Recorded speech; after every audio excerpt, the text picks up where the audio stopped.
Just gonna get my AC off and out of here. Oh yeah, I still have Photoshop open. I forgot to put it on desktop. Or not desktop, I forgot to put it on live soon first, but it doesn't really fucking matter. Well, now it does, because I actually gotta pull up my stream. Hang on. Wait, what in the world is going on with that thumbnail? Oh, okay, it was just a visual glitch. Never mind. Like, it was trying to load assets of, like, oh, do I want to put it in a tier list or something weird, whatever. Alright, pop out chat. Where the fuck do I do that? I forgot. Pop out. There we go. I'm sleepy today. The coffee has not kicked in. What is this kilobytes per second? What is this? It's so cheeks. Why is it that low? Ew. Put it at 60. I'm gonna... Oh, I don't even have to, I don't think. It should automatically fix itself. Okay. You see. Well, now it does. Oh, it should be better. Get me to the fucking recent video stream thing. Yeah, okay, there we go. It looks good to me. Okay. We're gonna do something new today. Is my mic even on? Yes, it is. I mean, how would I know? I just heard myself. Good job, genius. Anyways, we're gonna pop out chat. And now I'm gonna go to, hey guys, wanna hear... Whatever. What am I saying? What is going on with me? Okay, we're gonna be doing something new today for a stream for fun. I just want to get this out of the way. I wanted to make a video on this ever since I saw B Solo ranking other streamers' tier lists for fun. So yeah, I saw that and I'm like, okay, I gotta do it.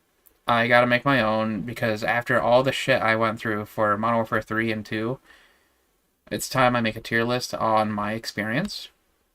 So we're gonna be separating this series into 3 parts. The first one is going to be about headshots, which is this stream's part.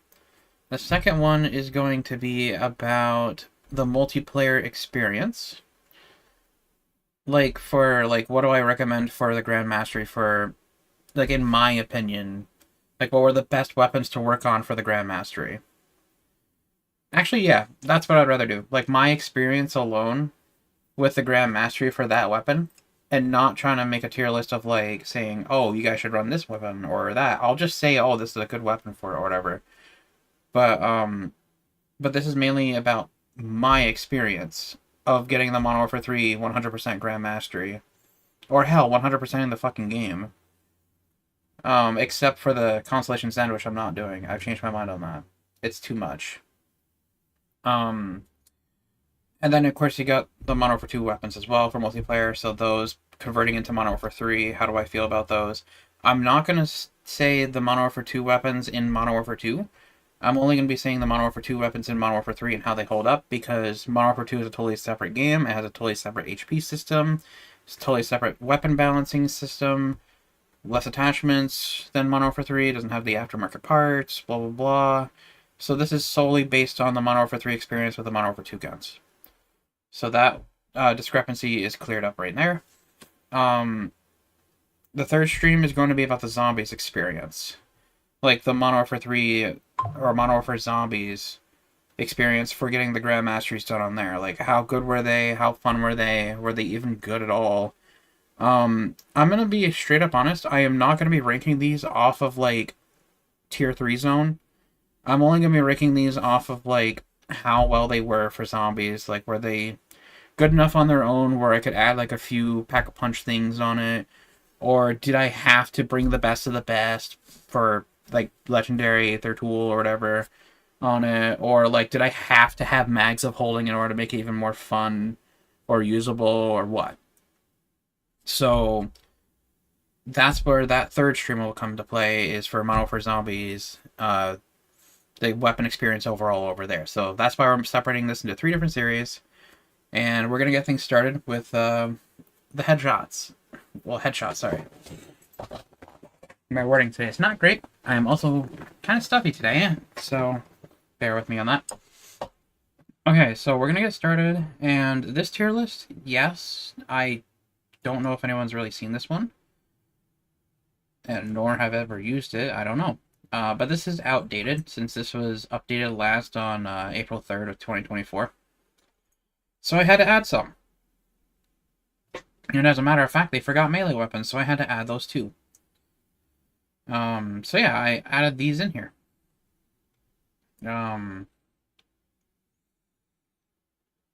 Yeah. Another thing too, why am I not making this an upload video? Because it would just require editing, and it's just basically the same fucking content, except I'm shortening it for the straight to the point for everyone, but there's gonna be a lot of talking in this, because I'm ranking... Oops, I didn't mean to right click, but sure. I am ranking way too many weapons in here, and it's gonna take a long time, so I'm like, you know what, I might as well make it a stream.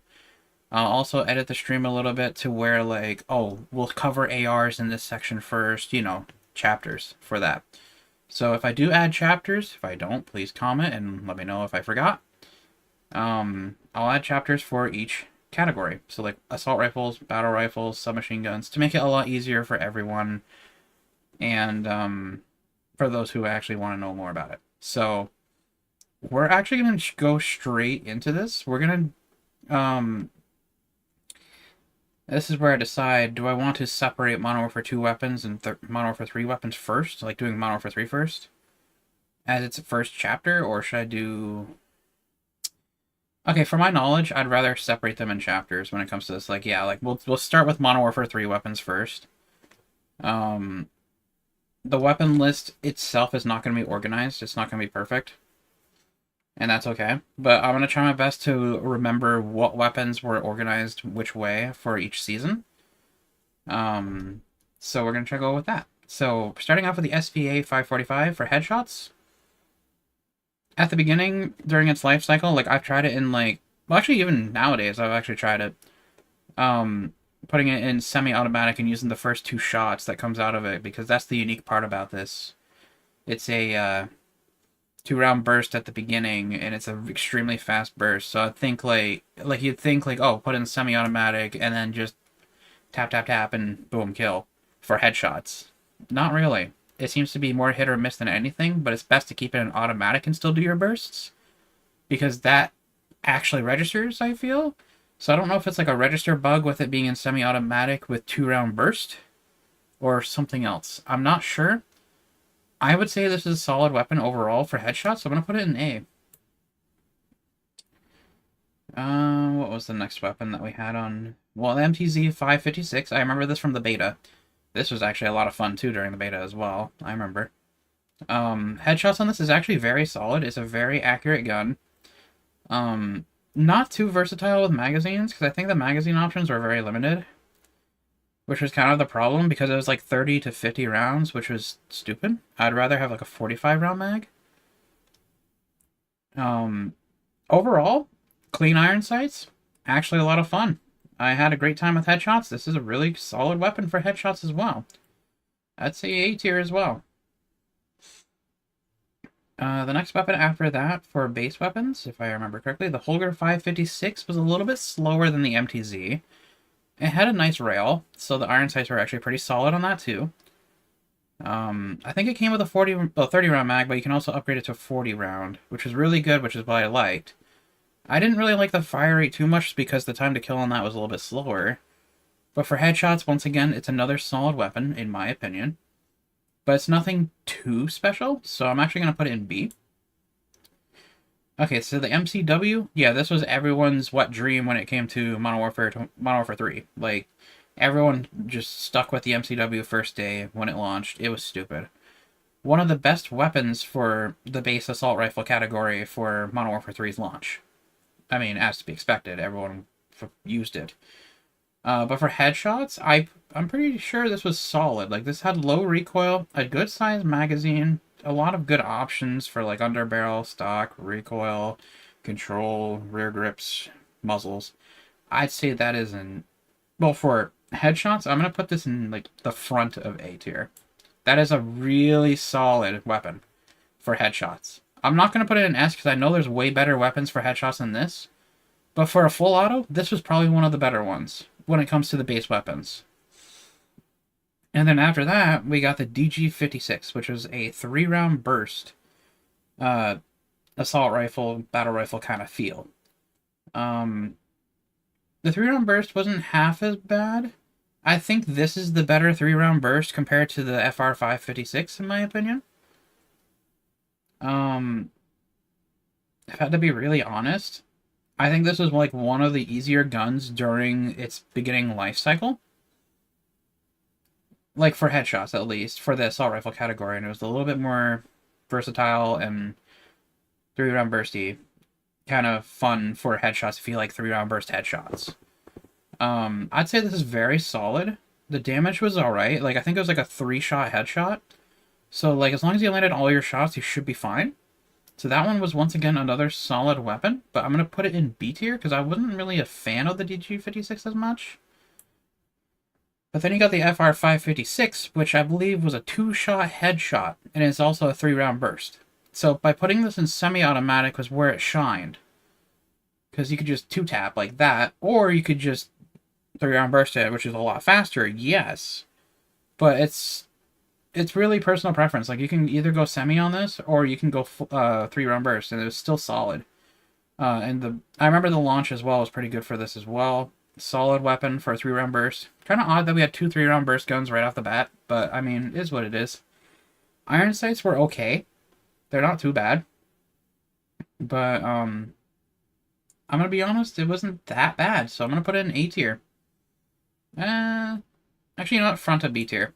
It's not bad. Like, I was thinking A tier because of its damage, but I'd rather put it in B. Actually, you know what? Fine. There. That'll be fine. Okay, and then we got some more down at the bottom here in a second. Ram 7, I think, was the first... Yep, Season 1 says it right there. Jeez. Ram 7. Okay, this one was versatile. Had a lot of, like, it felt fast in general for movement as well. Nice. It's a nice gun. Lots of options. Decent recoil control. Nice iron sights as well. So I would say this one wasn't half as bad to go for headshots with. But you did have to, like, add some extras, like maybe a longer barrel or, like, under barrel to really solidify the recoil a little bit more. But besides that, I'm going to put this in B. It wasn't half as bad, like front of B. Not bad for a headshot weapon, but I would not be using that. The BP-50. Okay, there was options with this one. Like, I remember this was, like, everyone's go-to gun during Season 2. Yeah, very fun to deal with. If I'm not mistaken, I think this weapon had quite a bit of recoil without any attachments. Once again, my memory's kind of foggy with this weapon because it came with an aftermarket part. Well, I don't know if it started with an aftermarket part, but I do remember an aftermarket part coming out for it. And it made it a lot more versatile for a better magazine and lower recoil, but at the cost of a lot of attachments being ripped off it. I think this was more of like a fast-firing, low-damage weapon. So for headshots, I think it was like a 4 or maybe like 3 or 4, maybe 5 headshot. Like with the aftermarket part, I don't remember. I want to say it's pretty solid as well, like especially if you can get it for recoil control. But I would not be using this because of mobility. It's not that great. So I'm actually going to put it on a lower B tier for headshots on that. Then we're going to scroll down here because we're missing some more assault rifles down here. We're missing the MWIII. I should have probably... I don't even know if you can. Oh, you can. Okay, I didn't think of that. Okay, I'm going to scooch them up a little bit. So MWIII. What other... There should have been another one. I'm looking for it right now. Right there, STG. Okay, so for the MWIII, it's not bad, but it doesn't have a headshot multiplier. Kind of like the MCW. I've just realized that now.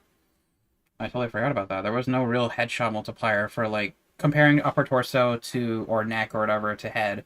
There was no extra benefit if you were going for headshots. So, same thing falls with the MWIII. There was a lot of recoil on this, and it also starts shooting faster the more you hold down the trigger. So, like, the first 7 shots or something are slower. I don't really remember exactly what number that was, so don't be like, oh, it was like the first 3 shots. Are you wrong? Are you stupid? How am I supposed to exactly know off the top of my head without researching? What do you think I am, exclusive ace? Anyways, the MWIII, solid. But the recoil was what kills it, in my opinion, and no headshot benefit. And I really don't like the fact that you can put a 60-round mag. I'd rather have that be a 45-round mag, more traditional to the original Battle 27 on Advanced Warfare, where it was a 30-round mag and then extended mags to be 45. That was way better, in my opinion, but 60 rounds is a little overkill. And I just wish there was that middle ground for the magazine for a little bit of a faster reload. Well, not faster, but like a medium reload rather than a slower reload with the Bat 27 with a 45-round mag. But once again, you had to put a lot of recoil control attachments on this, and there was no headshot benefits. So I'm actually going to put this in C tier because it was not that great. Iron sights are amazing. I'm really happy that they brought it back from Advanced Warfare, but it still was not a solid weapon for Modern Warfare 3 for headshots. The STG-44, okay, I was just using this recently because I was thinking about doing the Constellation Send grind for every weapon until I realized that it took me getting all the Grand Masteries and, okay, look.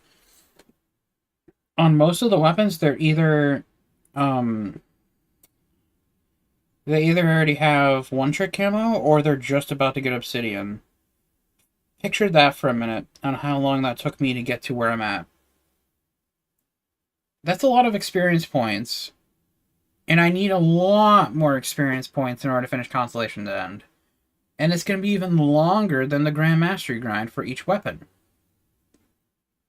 It's going to take me all year if I actually wanted to go for that. So I'm thinking maybe, but I think I'm going to cherry pick for now and just pick my favorite weapons and just work on the Grand Mastery that way. Or not Grand Mastery, sorry. Work on the Constellation Sentiment thing that way, because I don't really like doing this.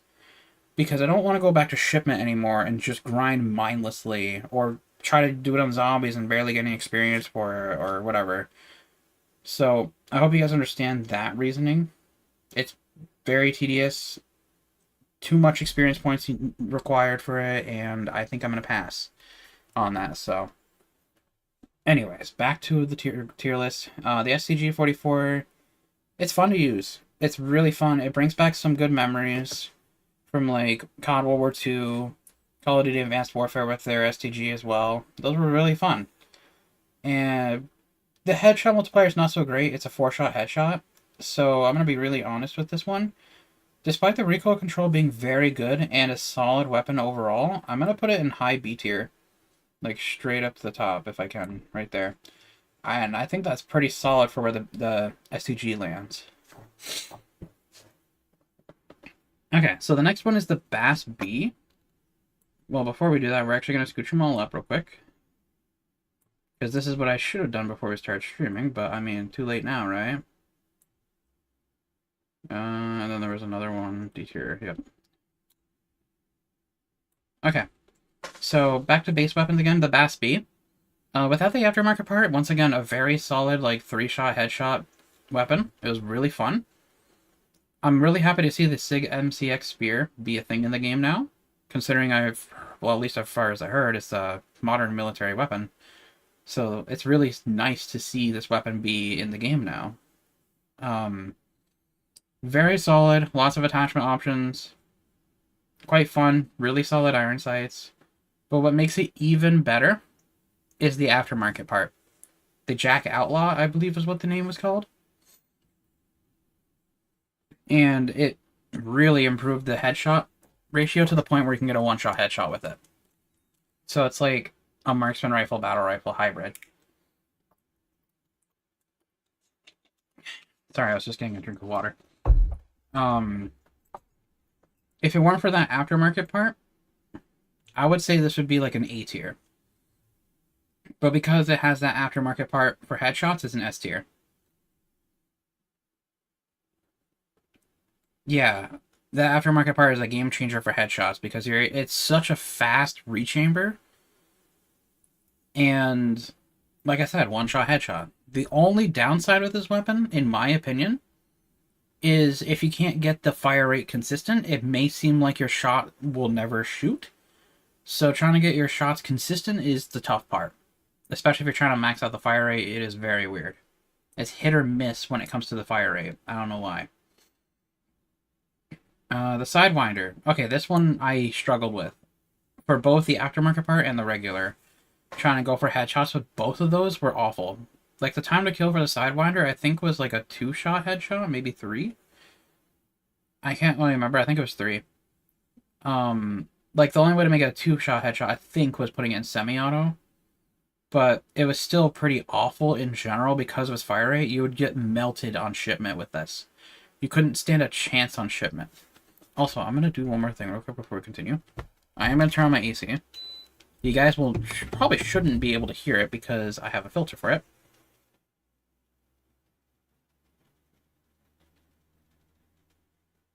Okay, it's running.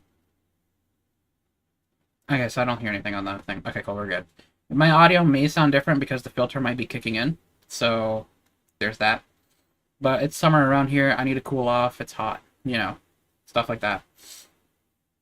For the Sidewinder, I struggled with the regular weapon, and I also struggled with the aftermarket part because at the beginning, during its prime time for, or pre-patch, I should say, for the aftermarket part, it started off very slow and then picked up like a good amount, but it was awful. It was still awful. Like, you'd still get melted. It felt like you were just using the base Sidewinder at first with worse damage profiles. So you're just getting melted even faster. Or not faster, you're just getting melted the same, but you're not melting them any faster than the base Sidewinder at the time. But even with, like, the post-patch aftermarket part, it still was not bad, but it was a better time to kill. But that recoil change during its kick-up for the fire rate was what really screws you up. What really screws you up when you're trying to go for headshots with this. I'm going to be real honest. I hated this weapon. D tier. It is not a good headshot weapon because of the time to kill, and the aftermarket part makes it a lot harder for you to hit headshots, but at the same time, a better time to kill. It's awful, dude. It's so bad. The MTZ 762 had some interesting attachments as well. Like, there's an aftermarket part on there that makes it a little bit better, but not really. I can't really remember its headshot multiplier. I think that was also kind of a similar ground with either the aftermarket part or the base weapon, where it was like hit or miss, or like no benefit, kind of like the MCW. I don't really remember. A lot of these weapons, like, especially like Season 0 weapons, are going to be very blurry in my head because it's been so long. It's been over a year since I've last used that weapon, so it's kind of like a blur to me. But I'm still trying my best to remember everything. But the MTZ 762 was a lot better to use for headshots than the Sidewinder, for sure, but was not better than the BAS-B. So it's like a nice middle ground between those three weapons, of course. So if I had to be honest, for headshots with it, it was actually kind of solid, especially for the aftermarket part. So I'm going to put this in B. It's not bad, but it's not great. The SOA Subverter was kind of the same thing. It almost... Actually, I was going to say it's similar to the MTZ 762 in a way, but I don't know. Headshots weren't half as bad on this. This was kind of solid in a sense. But I didn't really like it too much. And also, if I remember correctly, I think this was the weapon they fucked up on when it comes to the weapon Grandmastery grind. They accidentally made the camouflage for gold 1 kill instead of 100 for the calling card. The calling card and emblem for it. They accidentally fucked that up, so it's free.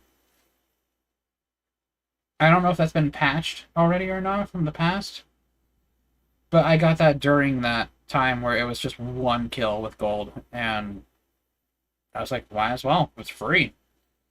Once again, I'm sure it was a typo, but it's whatever. But for the SOA Subverter, it's not bad, it's not great, it's got its quirks, it's very slow mobility-wise, but I think it's a B-tier weapon because it's not bad, but not great. Okay, the D-tier 30-06. Okay, this is actually a solid heavy hitter weapon, like the bar of current day, like current day bar. Really solid weapon when it comes to a bar in this game. I like it a lot. It's really fun to use. Mobility is kind of an issue. Headshots are really solid on this, and attachments for making it a one-shot headshot. Well, not headshot, sorry. Attachments for making it headshot worthy, like recoil control wise, is okay at best. But I'm gonna be honest, this is more of like a high B tier, so I'm gonna put that there. I can never freaking put it there. Jesus Christ, there we go. Next, we're gonna be covering the submachine guns. Just gotta scooch them up real quick.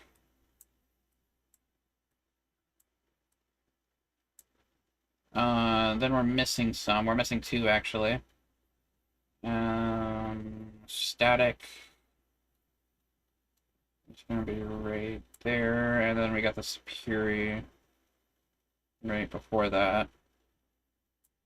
Okay. Submachine guns. There was a lot of options with this. There was a lot of fun with submachine guns in this game, especially for the Modern Warfare 2 submachine guns. Many, many options, many iconic weapons, lots of fun. The AMR9 had its, I think, had two aftermarket parts, yes. There was a double barrel conversion kit, and then there was the Atlas kit, which was the take of like a 5-round burst submachine gun from Advanced Warfare, the AMR9. The actual fucking name. So, the AMR9 on its base was actually not bad, but not great either. I think the problem came with like recoil control a little bit. Like, it was a lot of shaking with the weapon. So, like, recoil stabilization was needed. And I think the magazines were amazing on that. There was a lot of options for there. I think there was like 20, 30, 50, and 100. Insane amount of numbers for magazine count. But, overall, for the AMR9, it's not my real go-to for headshots. There are other submachine guns that are way more fun to use for headshots, but the AMR9 was pretty fun overall. Like, I would say this is a B tier, like mid B tier, somewhere around there. Like, I want to say it's like right here. This seems to be a solid, yeah, a little bit better than the RAM, but not better than the STG. Rival 9, okay, I'm gonna be really honest. I fucking hated this weapon when it came out. Its recoil control was weird. I hated it. It's a snaky kind of pattern. It sucks. Headshot damage was not that great either. And then they just kept nerfing it and nerfing it and nerfing it, which makes sense because everyone went to it. Every loser gravitated towards this gun. So, the Rival 9 was extremely competitive and annoying. But, I mean, it wasn't that great, in my opinion, especially because of the recoil control. Like, for headshots, it was awful because of that. And the aftermarket part makes it a lot better, but they've nerfed it recently, which is fine. Like, still getting headshots with it is actually kind of fun. But I really don't like the fact that it's a full auto 3-round burst, which I find stupid. I'd rather have it be, you have to pull the trigger each time, rather than a full auto 3-round burst, which is stupid. So, the Rival 9, D tier, in my opinion. Better than the Sidewinder, but not better than the Bow. It was awful for headshots, except for the conversion kit. But in my opinion, I'm just putting it down there because I'm just not a fan of it. Striker. Okay, the Striker was extremely solid for headshots. Very consistent, nice recoil. Like, some recoil control is okay, like you need some attachments, yes. But it felt fun and solid to use. Like one of those weapons that actually feels like it has a personality when you're shooting it. It's so nice. I absolutely enjoyed the Striker. I must say the Sidewinder. I absolutely enjoyed the Striker a lot. And I find this to be one of the more fun submachine guns to go for headshots. High damage, high reward. So I would say this is an A tier in my opinion. Not better than any of the other ARs and stuff up here. But actually not a little better than the MTZ. I'm going to put it right there, yeah. Right before the SVA and right between the MTZ. Fun and solid assault submachine gun to use. Striker 9. This was my bitch. This was my baby when it came to submachine guns. I loved the Striker 9. The Striker 9 is so fun. It sounds so good when you shoot it. And they had a transparent bundle for it. Lots of nice options on here as well. There was a 30, I think maybe a 40 round mag, and then a 50 round drum. I used the 40 round mag, or the 30, one of the two, probably the 40. It was a lot of fun going for headshots with this, and I honestly prefer it more than any other submachine gun in the game for headshots. Like I said, I absolutely enjoyed using this every single time I picked it up. Like, even me going for the quad feed headshots only video, I immediately got that one done as soon as I picked that up. That shit was so free. It was so stupid. I loved the Striker 9. The Striker 9 is honestly an A tier high. I'm not putting in S tier because there are way better weapons than the Striker 9 for headshots. And we'll get there soon. But Striker 9 is a high A tier for me. The WSP Swarm, okay, this is where things fall off.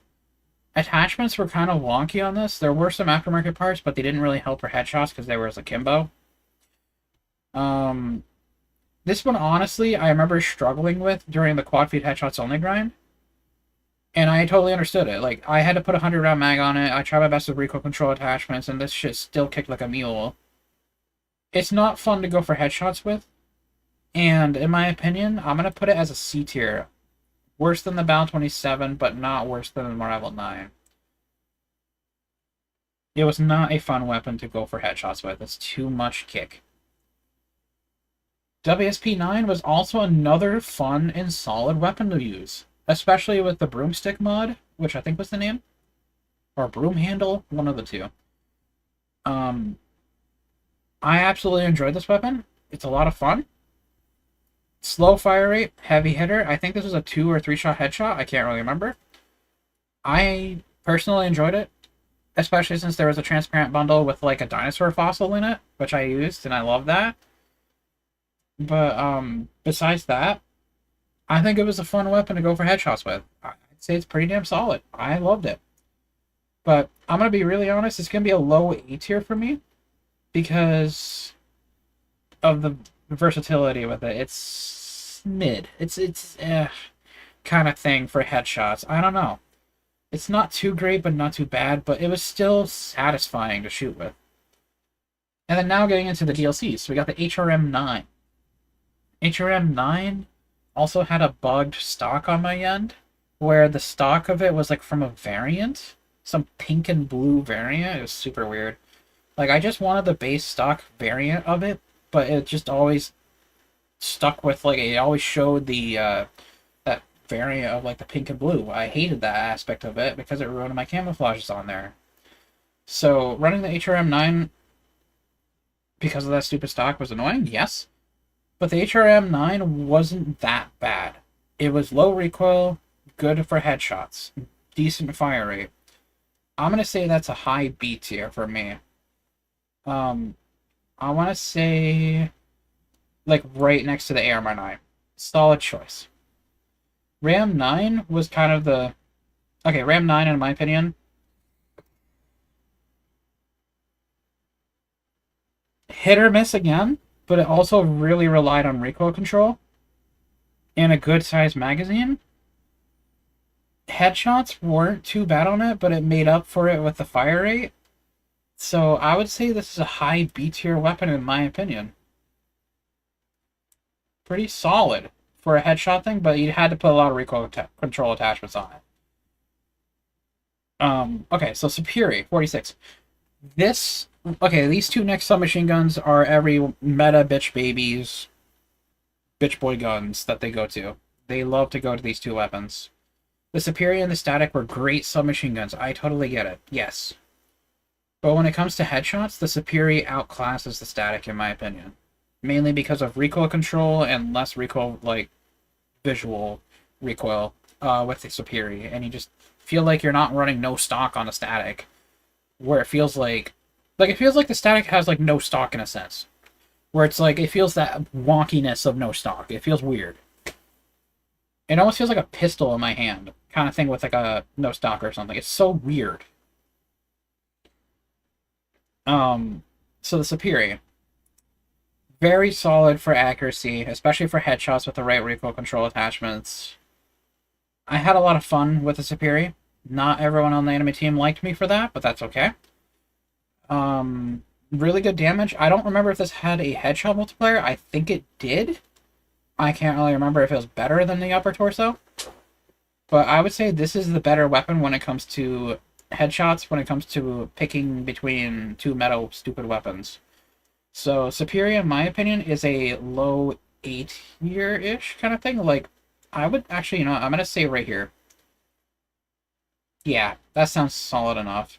Right between the Striker and the MTZ. Solid enough. Not bad. Static, you had to put a lot of recoil control attachments for if you wanted to go for headshots with this. But also, if you're shooting this a lot, like spraying and praying while aiming down sight, you will notice your gun kicks up a lot, like model-wise, rather than recoil, and it can obstruct your vision. So that was another weird wonkiness of that gun, too. So having to put the best attachments on it for recoil control was kind of annoying, and no real magazine benefits. Like, there was no... Like, once again, it's one of those side mag things, like a P90 kind of mag, so you only had so many ammunition attachments. There was no low grain or high grain, which I usually run low grain because it helps with visual control as well. But there is none of that on this gun either. It's one of those kind of weapons, so there was really nothing much I can put on it other than overpressured to make the enemy a little bit more mad and give me more of a chance to hit headshots. But I mean, overall, the static makes up for its fire rate, but I think this had a weak headshot potential. So I'm going to say it's a high B tier. Better than the Ram, but not A tier. Because it just felt kind of wonky for headshots. Next, we're going to be covering shotguns, because for some reason these guys prioritize light machine guns over shotguns, but sure. There were 4 shotguns in this game. I gotta find it. There it is. Okay. The Lockwood 680. It's your basic everyday kind of shotgun. Like, it's just another pump action. Nothing too special, really. I mean, it was one of the more powerful pump actions compared to the Bryson 800 and 890, which makes sense, considering that was a year before Modern Warfare 3, which is fine. But the Lockwood 680, in my opinion, was alright. Like, especially for if you put slugs on it. And also, I'm going to reference this right away, guys. I forgot to mention this before talking about this gun, or shotguns in general. I run slugs. I am a slug user because I want to go for headshots. I do not use buckshot because it is RNG with pellets, and also damage ranges are pretty fucking ass on it when you're trying to go for headshots. So, I'm a slug user. So this is based on my opinion for slugs and headshots once again. Lockwood 680 was great for that because of the slugs. It's just the only thing that was really offsetting was the fire rate, which is fine. So it's kind of like a shotgun sniper because of that. Because, you have to rechamber. But, I mean, the damage was great. Versatility of it was alright. Like, movement, sway, anything like that was okay if you put the right attachments on it. It was solid. It was solid enough to get the job done for headshots. So I'm going to be honest. I'm going to put this in a low B tier. Oh, well, actually for headshots, A tier then. Like low A tier. Haymaker, oh my god, there's no contest. There's no contest. It is straight dog shit, in my opinion, for headshots. You have to run buckshot or some other ammunition in order to get it done. Like, you cannot one-shot headshot with this unless you're barrel stuffing it in their face. 5 meters at maximum with the best attachments for range is stupid. It's so bad. You have to do 2-tap. And what's even worse is the recoil control is abysmal with this. It's so... It kicks so hard. It's so bad. And the aftermarket part you can't put slugs on, which is fine. Going for headshots with this with slug rounds was the worst. I had to cheese it on the quad fade headshots only video because I ended up doing buckshot and just aiming super high hoping I hit the head. This gun blows. It's so bad. when it comes to headshots with slugs. F tier. Riveter, okay, this actually becomes more fun when you put the better recoil control attachments on it. Like, especially that one muzzle that I cannot think of the name of. If you can find the right attachments for this, you can make this a laser-ish, in a sense. The optic was not great on it, so I'd have to... Or, the iron sights were not great on it, so you had to put, like, a reticle on it if you wanted more accuracy. Yes. But with slugs, I actually kind of had a lot of fun with this going for headshots. It was a 3-shot headshot. A lot of fun. I actually liked it. It's really good. It's like a breath of fresh air when it comes to shotguns. Like something new and different for shotguns. So the Riveter, I'm actually going to put this in... I'm actually going to put this in B tier. Probably...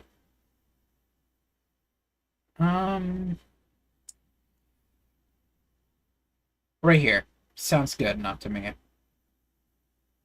Like, not better than the Ram, but better than a DJ56 for fun. Had a lot of good fun times with this for headshots for slugs. It's a good weapon. Just wish I had better iron sights, but I mean, it is what it is. And also, fun fact, the Riveter says it has a 32-round magazine in the kill cam, but it's actually a 30-round mag. So I don't know if they were originally going with a 32-round mag and then changed it to 30 for balancing reasons and forgot to change the name for the kill cam. But it's a little fun, little oversight. Text error, like typo, with the Riveter. The Reclaimer 18. Okay, everyone's gonna be like, oh! Like, I get it. I totally get it. The Reclaimer has some weird oddities with the slugs because you cannot put them in semi-automatic, which is fine. It was forced as a pump action. I love the fact that you can fold the stock on this and basically have the Black Ops 1 feel of the Reclaimer 18. And I actually kind of liked the iron sights with the stock folded up as a kind of fun quirk-ish kind of thing for like shipment and stuff. So yeah, it made it a lot more versatile that way, yes, but it also hindered your vision on the iron sights. But I think it was more of a charm and for fun than it was for practicality of headshots, which of course I recommend the stock down. Reclaimer 18, once again, I'm a slug user. I do not use the aftermarket part, the Jack Devastators, which is so bad. They finally killed it. They finally nerfed it to the point where it's trash. And now all of those scumbags that use the Reclaimer 18 and Akimbo are now scrambling. They're squirming, trying to look for a better shotgun. And you know what's even more sad?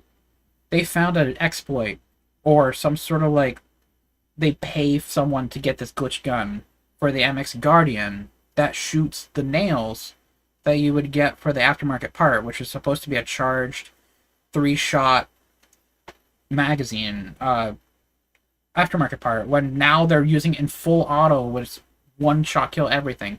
It's so cringe. People are that scummy that they have to buy a broken weapon to use and abuse. It's so scummy. They have a special place in hell when they die. They have a special place. Not because of that weapon, but just for those people who are that scummy in general to do that. That's just sad. Anyways, Reclaimer 18. I use slugs on it, so I'm using the main one. No aftermarket part. I'm not a baby. And going for headshots with this is actually fun. For 2 reasons. 1, because of the no stock. Using the no stock on it makes it even more harder to use, but more fun and makes it more of a challenge. And 2, you can't get a body shot. Like, you can get body shots, yes, but it takes 2 shots to the body when it takes 1 shot to the head. At like an insane headshot multiplier. It's so good in that area. And that's why I like slugs on this. So the Reclaimer 18, because of that, actually gets an A. And it's going to be right here. Yeah, right there. Above the Superior, but not above the Striker. Actually, no. Scooch down a little bit more. There we go. Not as great as the Superior, but, you know, better than the MTZ and other weapons. I absolutely enjoyed headshots of this. This is very fun and nostalgia in a sense. Lots of fun. Okay, now we're gonna go to the light machine guns. This is why I didn't want to make a video on this of like me actually editing this, because look how long the stream has already been. It's been 45 minutes of me yapping about like this game. Yeah. Wow. That's why. That's exactly why. This is why I didn't want to do an edit, because it's just gonna take me too long, and then no one's gonna watch it, and then I'm gonna feel like a ass for making this. Okay. Bruin Mark 9. Okay. Actually, no. Pull-A-Mayat. We're gonna start with the Pull-A-Mayat, because that was the first weapon. I kind of forgot the listing of this. Okay, there we go. I think that's better. So Pull-A-Mayat 7.62. Solid. Absolutely solid.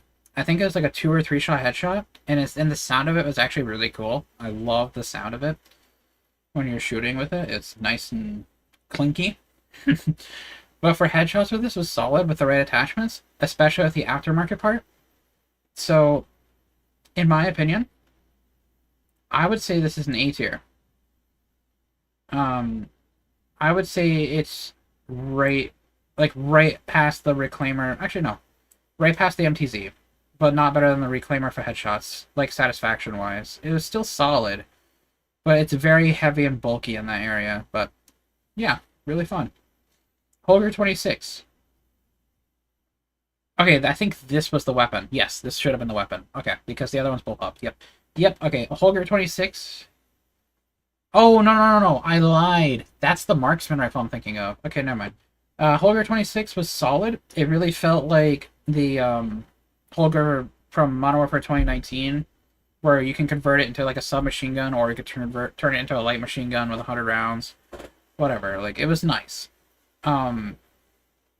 Lots of interesting options for this, but in honesty, it's not that bad. It's just another light machine gun that felt like a submachine gun or assault rifle or whatever. It's still good. I find it kind of fun, but it's more of a B tier.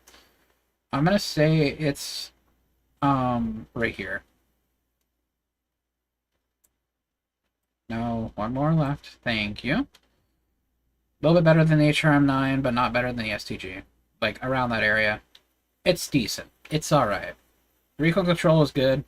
Headshots were kind of alright with it. Yeah. DG58 LSW.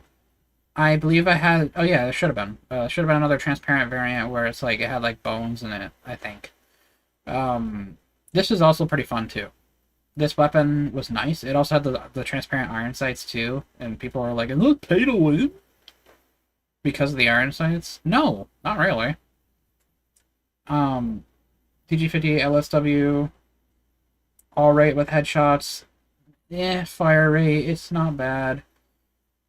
Recoil's not bad either. I'm gonna say it's a solid B tier, and I'm gonna put it right next to the Holger.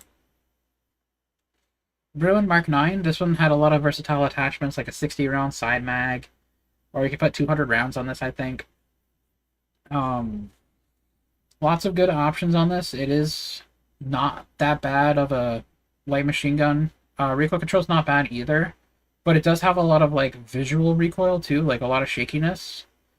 Trying to go for headshots with this was a bit frustrating, but it kind of made up for like with that 60-round mag. So I'm gonna say it's a B tier right next to the other two light machine guns, like a little bit better than each one because of the side round mag. Round mag, yeah, sure. The side mag on it. Tag Eradicator. Okay, I think, yeah, this is the hammer. Okay. If I remember the hammer correctly, I think this one... Oh god, I can never remember. I can never remember which one did what. I think this one was like faster when you first shot and then it slowed down. Correct me if I'm wrong on this. I don't remember. I always confuse the Eradicator and the Revolver because the names are so fucking similar. The guns are completely different, and I can never remember. I think it was the Eradicator I'm thinking of, which was the hammer that gave it that, like, fast burst, and then, like, it slowed down. Or something, I don't remember. Headshots with this were solid. Damage was good. Nice that it had a magazine. And I'm going to put this in B tier, right next to the other LMGs, because the LMGs kind of all feel similar in a sense of, like, headshots. Like, yeah, the Eradicator was a lot better than the Bruin for headshots, but yeah, I guess it's just another LMG in my book. Tac Evolver, I think this one had a unique ability of changing ammo types. Like, you could have a lower caliber or a higher caliber for either a faster fire rate or better damage, whatever you wanted. The customization on this was really nice. Oh yeah, it says it right there, 7.62 or 5.56, like whatever chamber you wanted it to be. So it was really nice to be able to switch the ammo type and have like a better trade-off, kind of like the Finn LMG on Modern Warfare 2019. For headshots, I think this is alright. It was kind of mixed opinions because it's either like, do I really want the 7.62 ammo or the 5.45? Nope, 5.56, sorry. It was a tough choice. Like, I really don't know. I think I went with the 5.56 for the better fire rate and better recoil control. But overall for headshots, it's not really that great because of the ADS speed. Like, it's very tanky, very slow. I have to reload often. It's alright, but it's more of like a low B tier. I'm going to put it right there. Cast off LSW. This is another one of those weapons that felt like the Eradicator, where it has the magazine removal. So like a giant mag, like 75 or 100, whatever you wanted on that thing. I think this was meta at one point. I can't remember. But I don't know if that's true anymore. Well, I think it was meta because of the side grip attachment you could put on it. That gave you like that like chainsaw feel. But I'm not including that because that's more of a hip fire thing. And that did not help with headshots. But for the cast-off LSW, I had to put a lot of recoil attachments on it to the point where it felt slow to use, but I can finally hit headshots with it solidly. C tier. Like high C tier. If I can do it. There we go. High C tier, in my opinion. Now we're going to go on to marksman rifles. This is where things are going to change. Where are they? Oh, they're right here. Okay, I'm blind.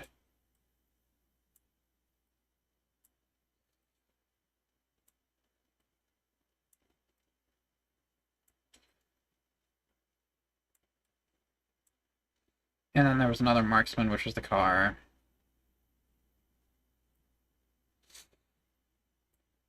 Okay, this is where we're getting into some S tier stuff. KVD Enforcer is straight up S tier. It has one of the best, well, for a semi-automatic, one of the best damage ranges for its first damage range for a one-shot headshot. At the time, it used to be the MTZ Interceptor pre-patch before they started really nerfing it to the ground because of Warzone. But the KVD Enforcer is my go-to weapon when it comes to headshots in Modern Warfare 3. Low recoil, lots of fun, very versatile, clean iron sights. Overall, one of my favorite headshot weapons in this game. And as of right now, is my top headshot percentage weapon, around like almost 90, I think. So that is a solid S tier right in the front row. Best weapon to go for headshots with in the marksman category. Best weapon to go for headshots with, period, in my opinion. At least for the base weapons. MCW 6.8. Oh, Jesus. This one was a two-shot headshot weapon. It had a really solid headshot damage. I think almost like 100 damage. So, like, even at further ranges, it could still be a one-shot headshot, or sorry, two-shot headshot. Or you could, like, go for a body shot and still recover with a headshot to make it a two-shot kill. So it had that forgiveness if you accidentally hit body shot. Overall, it's not bad. I personally didn't like it. I ended up using the aftermarket part with it because it just made it full auto. But also, this MCW 6.8 had a lot of issues during its launch and time going on of its magazine being capped at 10. Like, he couldn't throw on a bigger magazine for some fucking reason. Like, he couldn't put the 30 round or anything. It was stuck on 10. I don't know why. But it had a lot of issues during its launch. For a two-shot headshot, this is one of the better two-shot headshot weapons. In semi-auto, at least. But I personally didn't like it as much, so I'm going to put it in a low B tier. Especially because of that issue with the magazine. The M56 is even worse than that, but what makes up for it is its aftermarket part that turns it into the MAA1 or MAA7, whatever you want to call it. Extremely solid with that aftermarket part, but without it, it's very unforgiving for headshots, because if you hit one body shot, you have to hit 2 headshots to make up for it, because it's 75 damage, you know? Anything outside of its damage range, and you're looking at 3 shots or more. So, the M56 was very unforgiving if you missed, or hit a body shot instead of a headshot. Attachments were decent. It's not bad. Better magazine. I'm going to put it in low C because of that. But actually, no, I forgot about the aftermarket part. I just remembered. The aftermarket part makes it so much better because of that. But if we're talking about the base DM56, yeah, it's C tier.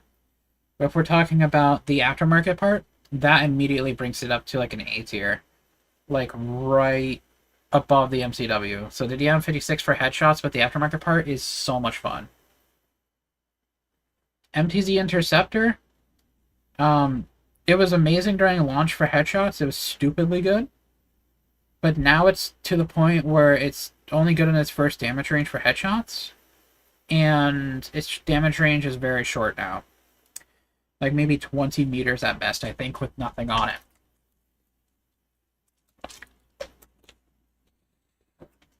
So you had to add some range extending attachments on the MTZ in order to improve it. I mean, despite it being a one-shot headshot, it was a little bit slower on the fire rate. It wasn't as bad. But because of all of its nerfs and all the stuff throughout time, this is going to be a low A tier for me because of all that. Kar 98K, this is like a sniper for a marksman category. Good old classic World War II sniper. Especially like World War II, like COD World War II and Advanced Warfare were pretty fun with those. Wait, did Advanced Warfare have it? No. What am I thinking? Wait, did it? Am I tripping?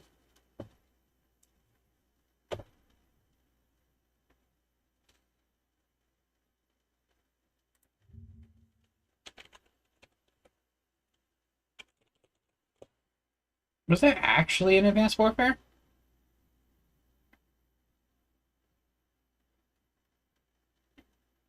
No. Why the hell did I think it was an Advanced Warfare? Am I confusing it for something else? I don't know. Whatever. Why did I think it was an Advanced Warfare? Maybe I'm confusing it with something else. I really don't remember. Weird. Okay. That is a weird anomaly that just went through my mind. Okay, so Kar 98K, MWIII Modern Warfare 2019. A lot of fun there.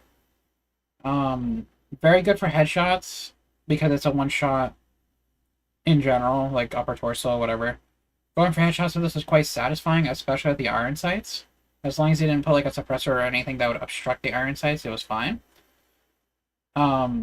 Once again, brought back some memories from Modern Warfare 2019, and I absolutely enjoyed the Kar 98K in this game. But because of its fire rate and not enough magazine options, I'm actually going to put this in low A tier. Like, I want to say right there. Like, not better than... Actually, no, it was better than the Reclaimer.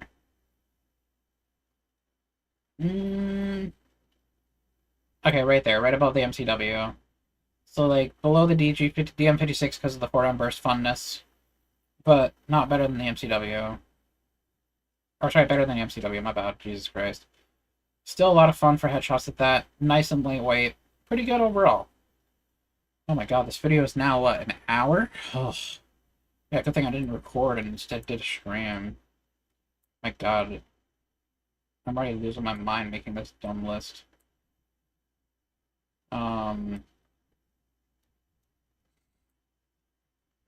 Okay. Snipers. Cat AMR. Big... Oh, Jesus. Massive damage. 5-round magazine. Heavy. It is a heavy weapon. At first, it didn't really have any good iron sights for... Or anything relative to like a reflex or anything in there. before like the Morse red dot or like any other ones were added. In my opinion, not Carnage, sorry. The Cat AMR was very slow, very unforgiving if you missed, and especially trying to go for headshots with it was not really good. It was a high risk, high reward in a sense, but not really. And me trying to go for the quad P headshots only thing was a struggle with this, but I got lucky and got a 5-man headshots only with it. But versatile and stuff, like it was too slow, too clunky. It was too heavy. It kind of felt like the Lynx, but a little bit heavier, and it was a bolt action. Despite it being really cool to see this kind of weapon being in here, kind of like a Titanfall 2 weapon, or Apex Legends, if you guys remember that. I'm gonna be honest. I'm gonna put it in like C tier because of it. A high C tier for the Cat AMR for headshots. Longbow. Okay, you had lots of options on this. So you had a 30-round mag at the beginning, which was stupid. Absolutely stupid. There's no need. You just put a 10-round mag and you could run fast. Lots of lightweight attachments on it. You can have iron sights on it if you ran the variant for it, like the aftermarket part. The aftermarket part actually made it a little bit more fun because of the iron sights on there. But this is one of the more stupid weapons that broke the game. Especially during the launch. Longbow for headshots was extremely fun because it's fast fire rate and a huge magazine, and lightweight overall, very versatile. I'm gonna put this in A.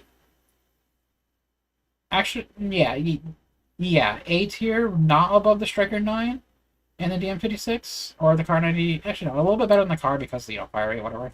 So Longbow's gonna go right there. I feel like that's fine. KV inhibitor, okay, this one's honestly not that great either. And I'm going to be really honest, I was really disappointed with the aftermarket part for it. The Vulcan, I believe is what it's called. Where it turns into a 2-round burst is very unnecessary and stupid. It's better. You're better off keeping it in the original form, not the aftermarket part form. Because you can still one-shot with it, and you can also still one-shot headshot with it. I absolutely don't like it. I don't like the KV inhibitor because it's very slow, very heavy, and not many options to make it versatile. It was very bulky. And it kind of felt like the Lynx from Modern Warfare 2 in a sense because of that. So I'm actually going to put this in low B tier because of that. XRK Stalker. Okay, this is our first sniper for DLC. And every single scumbag out there with their macros just to rechamber 0.25 seconds faster. It's so scummy. It's so stupid. Why? Like, dude, it's cheating. It's actually cheating for a faster rechamber time that barely even matters. It's so cringe. People are so dumb with that. Oh, hey, Lucas. Welcome to the stream. We're just making a tier list right now on headshots for like what's the best weapons for headshots, and I was just rambling about the XRK, the Stalker variant. The XRK Stalker, I think it had. Oh yeah, I should have had iron sights. Yes, I remember because it was like Black Ops 2 nostalgia kind of thing. XRK Stalker was fun to go for headshots with, but in all honesty, I would say it kind of. I mean, it was way better than the Cat, but it was. I don't know. I'm gonna be honest. I can't really find a complaint with this. I think it was a hint too small, but at the same time, I can't really say that because once again, I don't ever run no stock on it unless it was that reclaimer shotgun for fun, because it makes the aim-down sight wonky when you're using that. So I didn't really have the best ADS attachments on it. And I don't run lasers. So, in my opinion, the XRK Stalker wasn't half as bad. I'm actually going to put this in B tier. But I'm going to put this...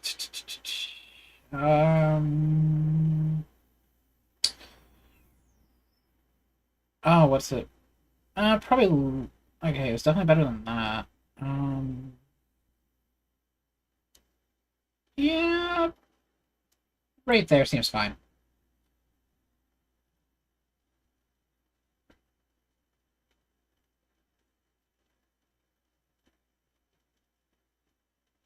You may request a preferred version. Can you make survival mode?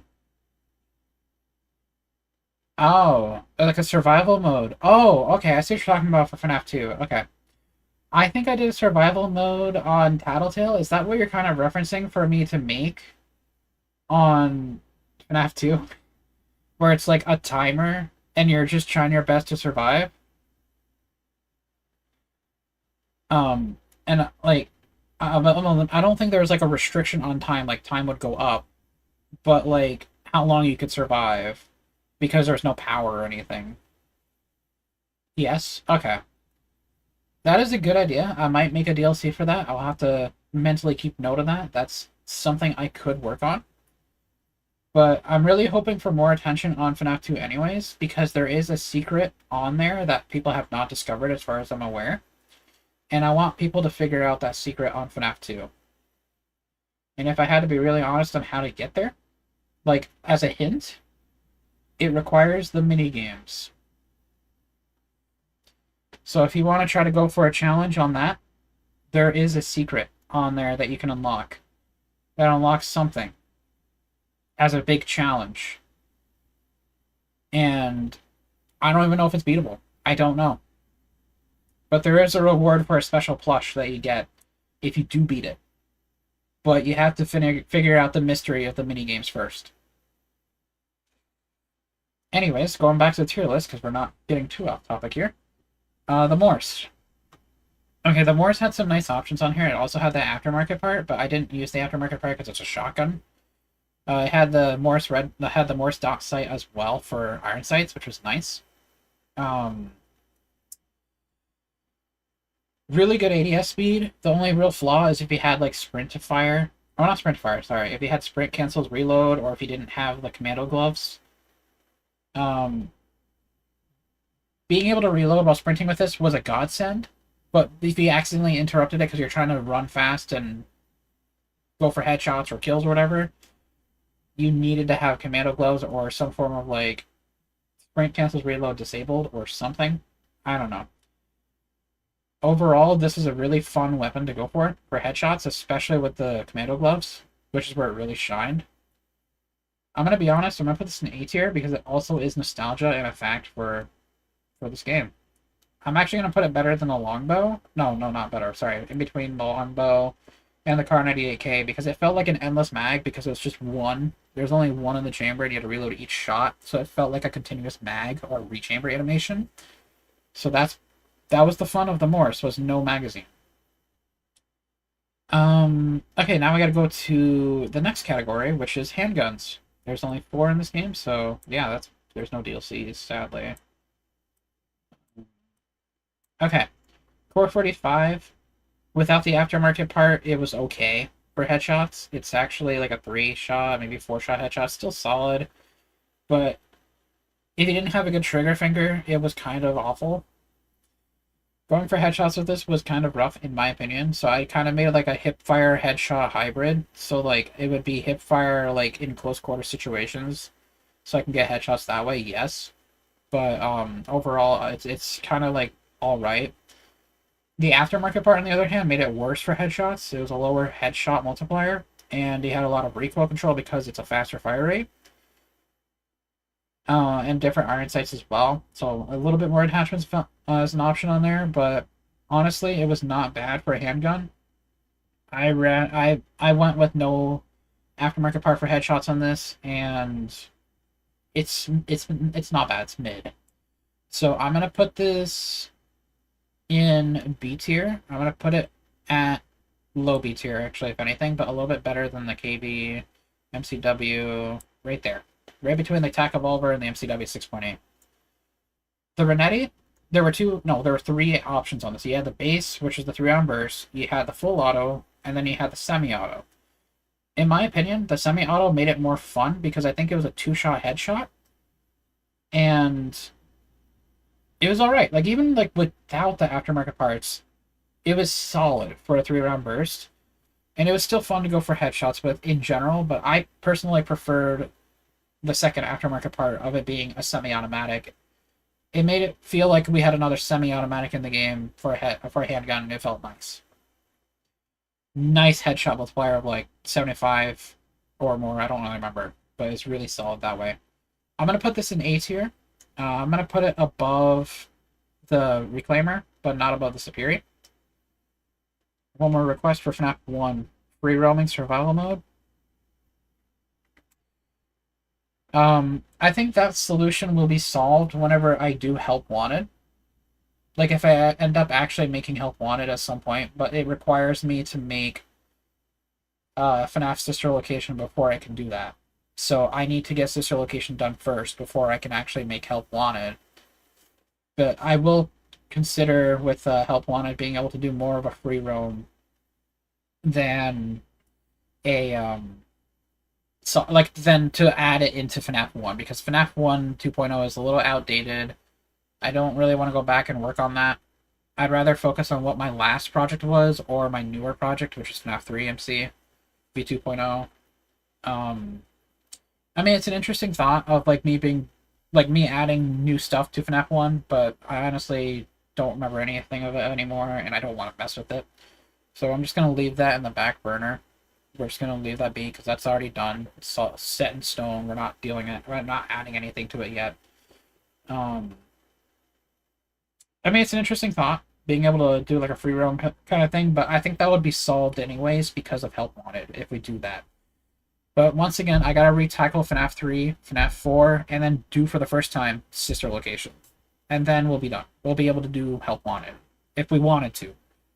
But in my personal opinion, I would rather go the Scott Cawthon route for his history and finish in order, rather than finish out of order. So after Sister Location, it would be FNAF 6, which would be the Pizzeria Simulator. And then after that, I think was Help Wanted. So we're going to go in order when it comes to that. But I do want to return to this, and I think I'm actually, now that I think of it, thanks to talking about it, I think it's time I return, because I'm finally putting this game to the side. I'm finally done with this game. I've 100% of this fucking game.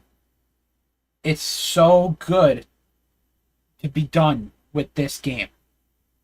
And how much I put into this game for Modern Warfare 3 and 2, for the efforts of Grand Mastery, 100% in the game, all that shit. It's finally fucking done. All the animatronics have black eyes, even Chica and Foxy. The player looks at them, they don't move. Yeah. Going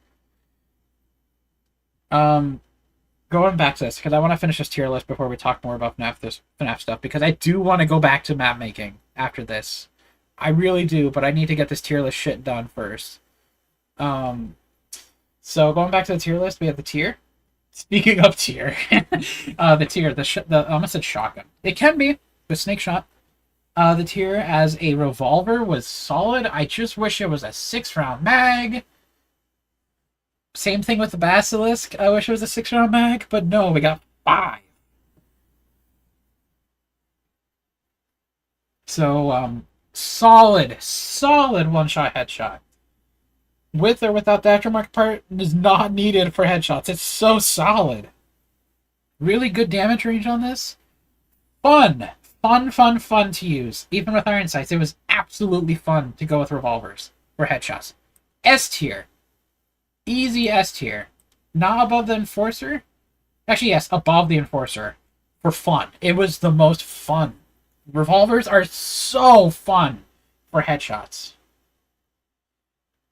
The office will run on power instantly on the most. Bruh. Interesting. Stinger. Oh, this blows. The Stinger, you couldn't put you couldn't put a sight on it because it makes sense, because there's like no rail, no room for like a sight at all. This thing kicks like a mule. It's too fast, and sucks. You had to make it like a hipfire headshot build for it. It was so bad. F tier. Like, better than the Haymaker, but it was so dog shit. I hated this. I hated going for headshots with this. I couldn't do it. It's so bad. And then we got launchers, which of course you just can't do. I don't know how to add a new tier. Add a row below.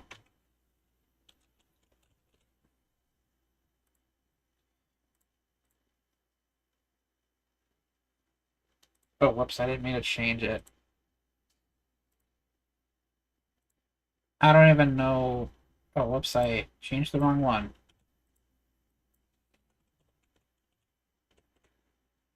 I don't remember what the color was originally.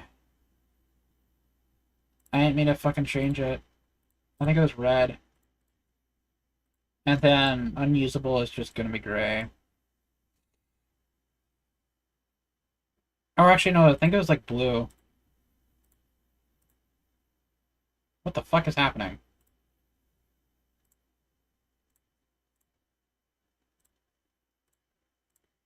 Yeah, it looks right. Okay. Um. Okay. We're gonna go to the launchers next. RGL 80, Stormender, and the Torque 35. Okay. RGL 80 outside of aftermarket parts was you couldn't get headshots with it. Like you could hit the head, but it'd still be a direct impact. So what you had to do for the RGL 80 was wait for the aftermarket part to come out, which had better iron sights, or not iron sights, but a better sight. Instead of like a zoomed optic, it's like a red dot, and you could have slugs on it. So basically, it was just a shell, or slug, a giant shell slug thing. And going for headshots actually counted. So going for headshots with this was fun, but very stupidly slow. Movement speeds were abysmal, especially while aimed down sight, and you couldn't really do anything other than put slugs on it. Awful. In my opinion, it is a high C tier. It is interesting to go for headshots with, but it sucked for that. Stormender, you can't. With or without the aftermarket part, you can't. It's electricity. I mean, even if you could, it's stupid. I'd rather not. Torque 35, on the other hand, with just no attachments, was the best way to go, in my opinion, for headshots, because you didn't need the better bolt that did... not bolt, sorry. You didn't need the better tipped arrows for damage when headshot damage was plenty enough. Maybe for Warzone, yes, but for multiplayer, not needed. This is actually a fun weapon to go with for headshots, so I'm going to put it in A tier. I'm going to put it right above the Reclaimer. So right there. And then we have other weapons in here too that are not capable of headshots, so we're just going to slap them in there. Like the combat knife, the dual kamas, dual kadashis, gutter, gladiator, karambit, pickaxe, riot shield, spear. Well, spear you could technically get headshots with, but it's no, just no. Sledge, tonfa, and soul render. So those are going to be, yeah, not usable. All those melee weapons are unusable, and the Stormender you just can't go for headshots with. And now, the second part of the video, or the stream. Headshots with Modern Warfare 2 weapons. Okay, so the M4... Oh my god, this is such a long video. I'm so glad I'm doing a stream instead of editing it as a video, because I'd be losing my mind. And probably give up on the project, and like this entirely. Okay, the M4. Solid. Lots of options. The aftermarket part actually made it more fun, but I think they finally nerfed it to where it's no longer a one-shot headshot, so it's like a two-shot headshot. M4 is a really solid mid weapon, so I'm going to put it in low A tier for that. Like, right... Probably right here. Nope, actually a little higher. Right there. Solid enough. Good time to kill, good headshots, lots of recoil control options, really good. TAC 56, a little bit stronger. This is everyone's go-to weapon in Modern Warfare 2. Not bad, not great. Headshots were alright with it. Lots of options for versatility. Right next to the M4, but a little bit better than the M4. Cast-Off 762. The Cast-Off 762 and the 545 got an aftermarket part that turned it into the AK-12. The 762 was kind of fine on its own, but the aftermarket part helped a lot. Slower fire rate, Not too bad for headshot damage, but the recoil control is kind of mid unless you put the aftermarket part on it. I'm going to put it on a lower A tier, like right next to the MWII. The Lockman 556 is an underrated weapon in my opinion for Modern Warfare 3. Very low recoil, solid weapon, really fun to use, and I like it. It's fun to shoot with. Great for headshots as well. I'm going to put this above on the A tier, like right below the Superior, or above the Superior, below the Striker. STB 556 is also solid as well. It's not too bad. Nice bullpup rifle. Recoil control can be a bit of a problem with it, and movement as well a little bit if you have too much recoil control attachments. Overall, solid weapon, not bad. I personally didn't like it too much, so it's going to be a little bit lower in the A tier category, like right above the Kastov and Polonia, but actually no, like right here, right below the M4. M16 3-round burst headshots were kind of fun, not bad, but the aftermarket part made it a full auto conversion, and I think it was way better. The Jack Patriot was actually a lot of fun. Headshots on this were actually solid and more fun rather than a 3-round burst. So I'm actually going to put it right next to the Lockman 556 because of that. Kastov 74U had a lot of recoil control issues. You had to put better attachments on it. It was a nice fast fire rate. Headshots were not bad. This was also a meta weapon as well during its prime time. And I'm going to be really honest, for headshots, I'm going to put this right next to the Kastov 762. A little bit better, but not as great. A little bit better than the Polonia, if anything. And the Kastov 545 was way better than the Kastov 762, especially with the aftermarket part for the AK-12, which made it really feel like an AK-12. What once felt like an AK-12 with the Kastov 545 now actually really is the AK-12 with the aftermarket part. So in my opinion, I'm going to put it pretty high A tier, right above the Morris, but not above the longbow. Actually, no, right above the longbow, not above the Morris, right next to the DM56. Another sleeper weapon when it comes to headshots as well. M13B, fast fire rate, moderate recoil control, quite interesting. Solid headshot damage, overall pretty good. I'm going to put it above the TAC 56. Chimera was where it struggled with headshots and damage. I think this didn't have a multiplier for headshots again as well, better than the Torso, but I could be wrong. It had a lot of recoil control problems, especially since it had an integrated suppressor. I'm going to put it right next to the Kastov 74U, a little bit better, but not as great. ISO Hemlock, lots of options on here. They also had blackout rounds, and really solid in general. It was actually kind of a fun weapon, especially during Modern Warfare 2. And yeah, pretty solid choice overall.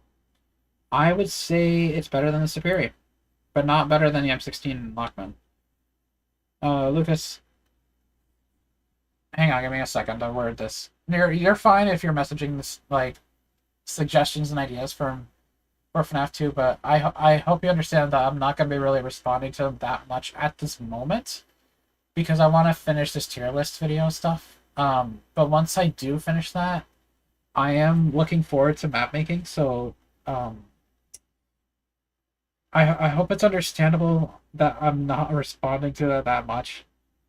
So don't get too stressed over it or anything, or underwhelmed or whatever. Like, I'm reading them. I'm excited for working on map making, but I really want to get this video done real quick. So I hope that makes sense, and I do apologize for kind of ignoring the messages there.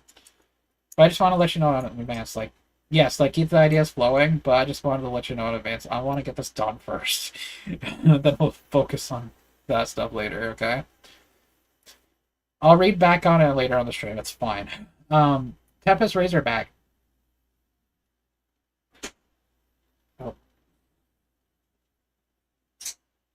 Hang on. Huh?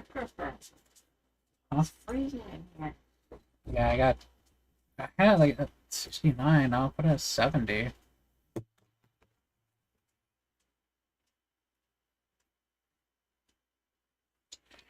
I got mail. Nice. Okay, so I gotta deal with that later today. Tempest Razorback. Okay, so another bullpup, not bad. Recoil was quite odd, not really fun. Headshots are okay on this. It's a B tier in my opinion. It's right there. So slap it there. Or if anything, right next to the other burst ones, like the DJ56. Like a worse DJ56. Advancer, kind of same thing.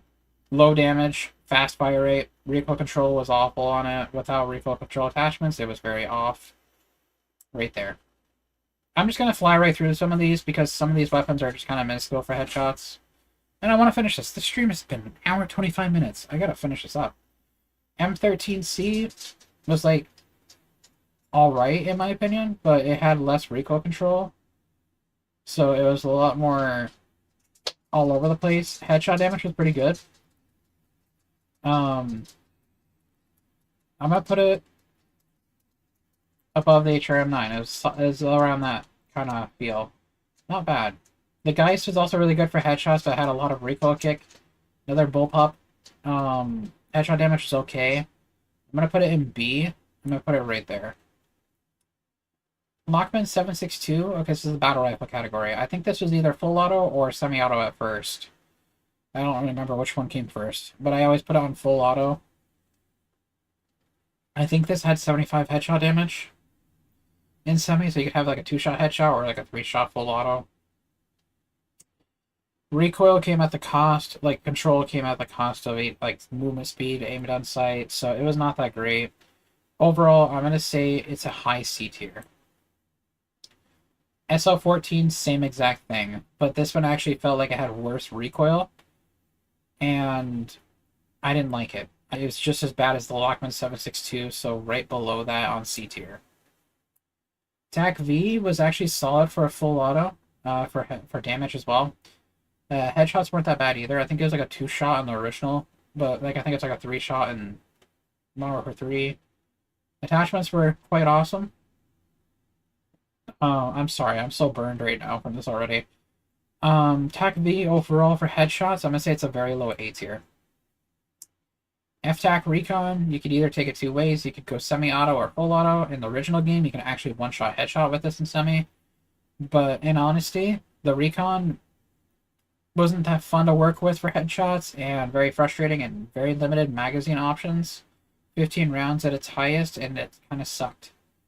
Recoil control was also awful in full auto, and in all honesty, it was not fun or versatile to work with at all, so it's going to be a C tier, like high C tier. Cronin Squall, nice full auto, lots of options, but hinders mobility and movement speeds and all other sorts of things, ADS speeds as well with the wrong attachments. C tier. Right below the Recon. And then you got the submachine guns. This is where a lot of options were available for customization. Like, there was just so many options, so many different variants of the guns, so many different things. Vel 46 was actually a lot of fun. A really solid weapon for headshots, low recoil, big mag, lots of fun. Another competitor's choice as well. And for headshots, lots of fun with headshots as well. Pretty solid. I liked it a lot. I'm going to put this in A tier. Right next to the Castella 545. A little bit better, if anything. The MX9 kind of was worse, I'm going to be honest. Like than the AUG, or whatever the original one was. I forgot the name right now. My brain is on brain rot mode, and I just want to get this over with. So the MX9... I struggled with for headshots because the 32 round mag was a slower reload. Recoil was alright, but it just overall kind of felt off, especially trying to go for quad feed headshots only. So I'm going to put this in B tier, probably right next to the M13C. Lockman sub was actually fun. It gave you a feel of like being a task force member. Lots of fun with that. Lots of options. You can either go suppressed or whatever. Overall, very solid. I actually enjoyed going for headshots with this. I'm gonna be really honest, it's gonna be an A tier, right above the Chimera. The Vaznev 9K, this is another competitor's choice, but also had a lot of recoil, especially snaky recoil. I didn't like it that much, but headshots in general were still solid enough to be good. I'm going to put this right above the Chimera, if I can. There we go. FSS Hurricane had some limited options as well. Really solid iron sights, and I think this is better than the static in my opinion. Lots of good options for recoil control. Magazine, once again, was the issue. You couldn't change anything magazine-wise, especially ammo type-wise. There's only so many ammo types. So it's like overpressure was pretty much the go-to I put on it to make the enemy suffer more. I'm going to be really honest. I'm going to put this in A tier, right below the STB. Minibok had some issues. There was a lot of issues with this because of its magazine. Like, you couldn't put an underbarrel on it. I mean, you could change the magazine to be like a more control, but it really hurts your ADS speed. You can only do so much to control this weapon. And headshots on this were okay. Fire rate was not bad. I'm going to put this in low B tier. The PDSW 528 was one of my go-to weapons for Modern Warfare 2 for headshots. A lot of fun. I absolutely enjoyed this. There was not much options again for the magazine because it's another one of those P90 style magazines. So, in all honesty, for the P90, there was a lot of options that you can choose, but they hindered your ADS speeds and mobility. I had a lot of fun personally with the PDSW, especially with no attachments, going for headshots and iron sights for fun on this. I'm going to put this in a high A tier because of that. The Fennec 45 had a lot of options as well, but the problem was it has way too oh my god. It has way too fast of a fire rate, and I overall didn't really enjoy going for headshots with this, especially the 40 mount, like, woof woof woof. Especially the 45 round magazine. It's a low B tier in my opinion. I'm going to put it right next to the Vaznev. Also, putting the 12 round mag was nice, but it just didn't deliver. Bats P. The Bats P was It's interesting. It had a lot of recoil issues, and headshots weren't as beneficial. So low A tier. ISO 45 kind of felt like the Striker in Modern Warfare 2. And it had a better recoil control, less fire rate, not bad. It really brought back memories from Modern Warfare 2019, because I used to use the 12 round mag on this. Or at least just the weapon itself, like especially in semi-auto. Solid weapon. I'm going to put it in like mid A tier, right above the Lockman sub. The Lockman Shroud is basically the same exact thing as the Lockman sub, except that it's suppressed and it also has blackout rounds. In my opinion, if it weren't for the aftermarket part, it would be worse than the Lockman sub, but thanks to the aftermarket part converting it back to full auto instead of a 3-round burst, it's actually better than the Lockman Shroud. Or sub, sorry. ISO 9mm, I kind of skipped this weapon when it came to the original grind. I didn't like it as much, so the ISO 9mm, in my opinion, is a mid B tier. Not great. A lot of recoil. Big mag options, yes. But you had to put a lot of recoil control attachments on this. And iron sights were kind of cool. I liked it. Seiken MG38. Another basic LMG. Heavy to use, slow. Slowish fire rate. It's a C tier. High C tier in my opinion. HCR 56 felt like the AUG, but even heavier. A lot more magazine options, bigger mag options. You can also convert it down to be exactly like the AUG. In my honest opinion, it's a low B tier. But it's still solid for headshots. It's just, I don't know, it's kind of mid. 556 Icarus is a weapon I skipped for the headshot thing. Until now, of course, when I went to finish the 100% Grand Mastery. The reason being is its damage is abysmal. especially for headshots. Like a 4 or 5 shot headshot or something stupid. It's really bad. It also has a slow, like, open bolt or whatever issue too. Like all LMGs kind of have that issue if it's not a magazine. Like if it's belt fed, it's gonna have that stupid open bolt kind of thing. My opinion, it's a D tier. It is low D tier. Actually, no, mid D tier if anything. Like it felt like the Sidewinder where I couldn't compete in time because it's time to kill. It was so bad. RAL MG had two interesting things about it, like the base one and the conversion kit, where it turned it into like a hybrid of like you could have it as a full auto or semi-auto marksman. The RAL MG and the semi-auto marksman was interesting, but the problem was the open bolt delay. For headshots with or without the aftermarket part was very solid. Lots of fun to use. Like it's very responsive in a sense of just hitting headshots. It just felt like you were actually using the weapon. It was really nice. Like it has character. It's just not versatile for the movement speed and recoil control whenever you're trying to acquire movement speed over control.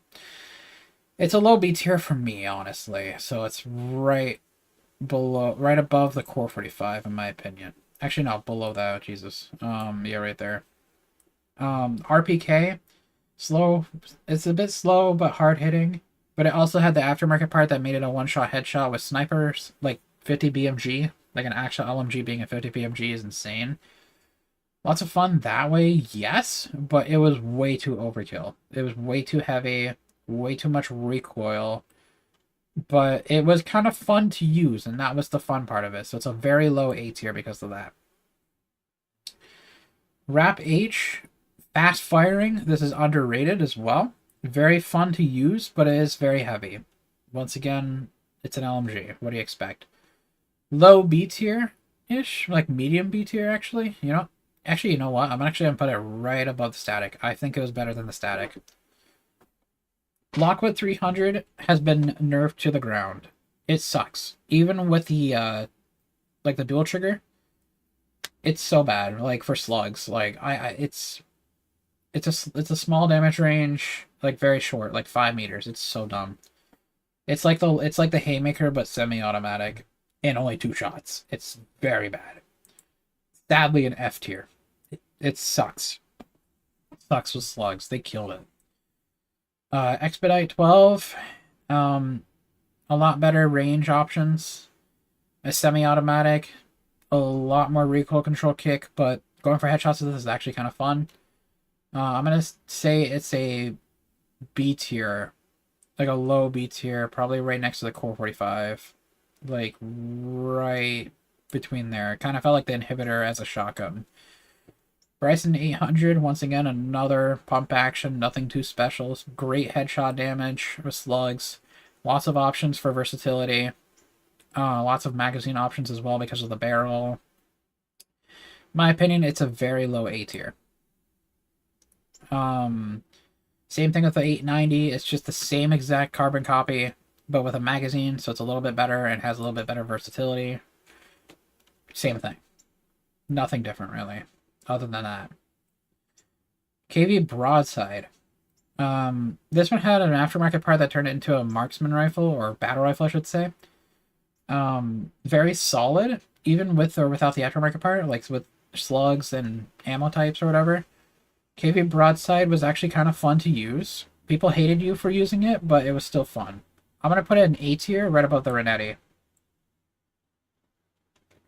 MX Guardian, actually, is really good. Like, with or without the aftermarket part. I prefer without the aftermarket part because it's a charged shot with 3 shells. Or, like, nails or whatever. In my opinion, I'd rather use the non-aftermarket part version, just the regular. With semi-automatic and slugs, it's a one-shot headshot, and you can make this a really fun run-and-gun one-shot headshot weapon. So in my opinion, because of that, it is right next to the longbow and fun, in terms of fun, for headshots. MX Guardian is one of the better headshot weapons for shotguns in this game. EBR-14. Okay, in Modern Warfare 2, this was one of my go-tos as well because it was a one-shot headshot. But because in this game it's a two-shot headshot, it kind of falls off because of that. So in my opinion, it is a high C tier because of that. I'm gonna say the same exact thing for the LMS because of that. Because once again, in Modern Warfare 2, it was a one-shot headshot.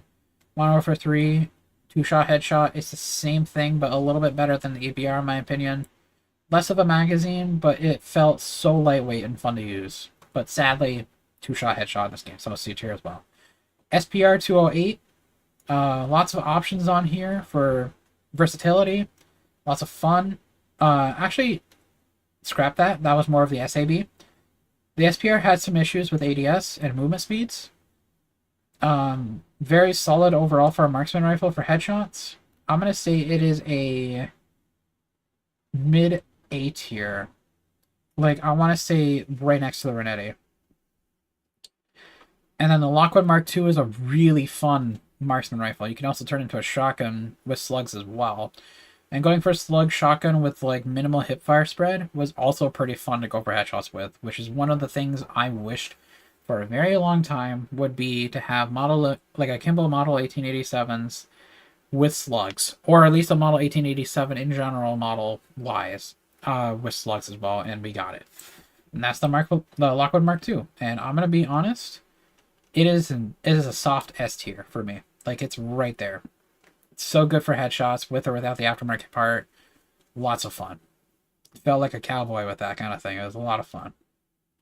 SAB 50 had a lot better versatility.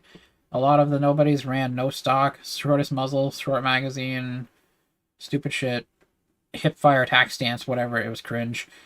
Headshots with this were actually solid, but if you ran no stock, it was really just a wobbly gun. In my opinion, just making it as fast as you can, but without no stock, was the better option for this. So it's a better weapon than the SPR, in my opinion. So it is going to go right next to the Kar 98K. Pretty solid in A tier. TAC M was my go-to for Modern Warfare 2 for headshots, which I believe I had like an 89% headshot percentage. Almost 90. Extremely solid. One-shot headshot, even in Modern Warfare 3, it is still a solid one-shot headshot weapon. I like it a lot, and I liked it a lot in Modern Warfare 2, and I still like it a lot in Modern Warfare 3, but there are better ones, but it is going straight to S tier for that. A very low S tier, yes, but it is really solid for headshots. Another great one-shot headshot weapon to use. Crossbow. Crossbow you can still go for headshots with, but I ran no attachments for the ammo part, but you had to run like the best bolt velocity kind of stuff to make it more viable and hit scan than using ADS stuff and whatever. Crossbow was hit or miss. Iron sights were very unique. It really was extremely high risk and extremely high reward. In my opinion, it is a mid A tier. Nope, actually I'm going to say top B tier because it's very slow reload. And if you miss, it's very unforgiving. Tempest Torrent. I didn't like it in both games. I'm not a fan of it. It's a two-shot headshot and very sucked. I don't like it. I hated it. I'm not a fan of two-shot headshot weapons, and this is one of them. It's one of those weapons where it just doesn't hit for me. I don't know why. Like, I could build it on accuracy and try to go for headshots with it, but then I'd still get outgunned by everyone jump-shotting. It's one of those weapons when I try to use it, I get the most sweatsicle losers on my team, or on the enemy team. It's a low B tier, right next to the inhibitor. It's not great. If anything, it's like an MCW, but worse than the MCW. 6.8. MCPR 300 had iron sights. It was kind of fun to use, but it still felt very wobbly because of that. ADS options were kind of interesting. In my opinion, for a bolt action, it is a low A tier. Signal 50. ADS was a problem with this a lot, yes. I didn't really like it that much because it wasn't like the Lynx from the past. It's more of a modern day Lynx. So the bolt rechambering takes a long time. It wasn't just like the old days. It didn't feel like the old days. 5-round mag to a 7-round mag, it was not it. Signal 50 was pretty bad for ADS speed, so it is a low A tier. Lab 330, or the LAB 330, once again, had a huge issue with movement speed, especially while aiming down sight.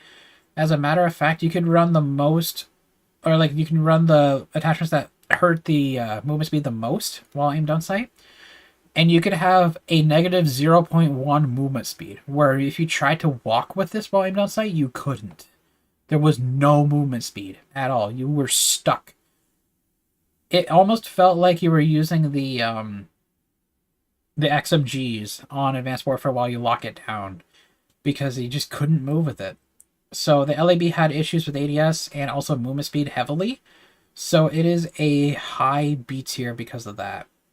I'm gonna put it like, actually, yeah, right next to the XRK Stalker, but a little bit better. Mid B tier, actually, if anything. I gotta sneeze. Oh, jeez, there it is. SPX. Oh, jeez, I'm all stuffy now. The SPX actually was a better solution for the LAB. A lot more versatility options, but still not as great. It's a low A tier.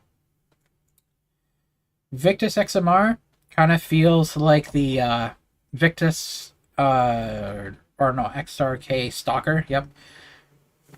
It just kind of felt like a better version, or sorry, a worse version than the XRK.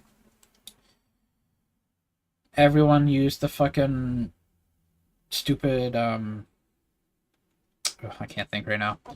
Yeah, everyone used the what is it? The macros for it. It's so cringe. People cheating on this. It's so bad.